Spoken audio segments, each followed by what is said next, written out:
क्या आप जानते हैं कि रामचरितमानस उस समय की पुरुष प्रधान व्यवस्था को दर्शाता है?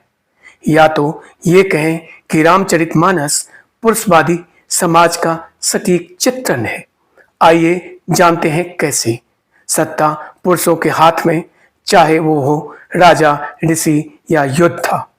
राम है मर्यादा पुरुषोत्तम, आदर्श पुरुष के प्रतीक, और उनके भाई निष्ठा, त्याग के प्रतीक। और स्त्रियां उन्हें मुख्यतः समर्पित पत्नी और मां के रूप में दिखाया गया है।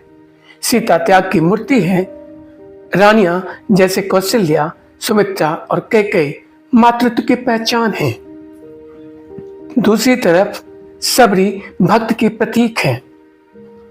सीता और मंदोदरी समर्पित पत्नी है।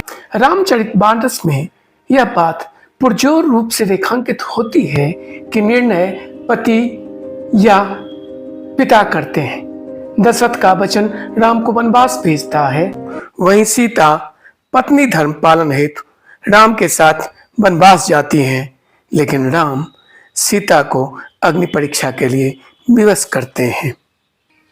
जब सीता विवाह के पश्चात अयोध्या आती है तो सती अनुसुईया से पतिव्रता धर्म की शिक्षा लेने जाती, जिससे यह पता चलता है कि समाज की सोच न्याय थी, पुरुषवादी थी। जब स्त्रियां स्वयं निर्णय लेती हैं, जैसे कैकेयी या मंदोदरी, तो अक्सर संकट खड़ा हो जाता है या उनकी बात अनसुनी रह जाती है।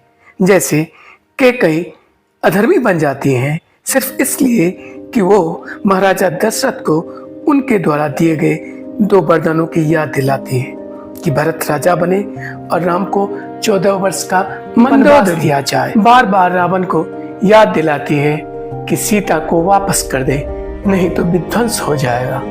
परंतु रावण मंदोदरी की बात को अनसुना कर देता है। एक धोबी के बातों में आकर राम ने सीता का परित्याग किया।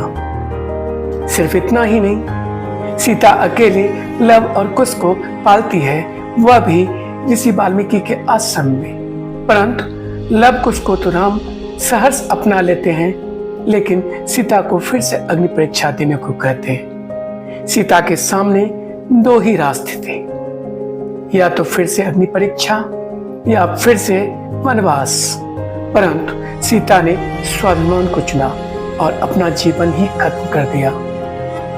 आखिर में रामचरितमानस एक पुरुष प्रधान समाज को दर्शाता है। पुरुष शासक है और स्त्रियां सद्गुणों की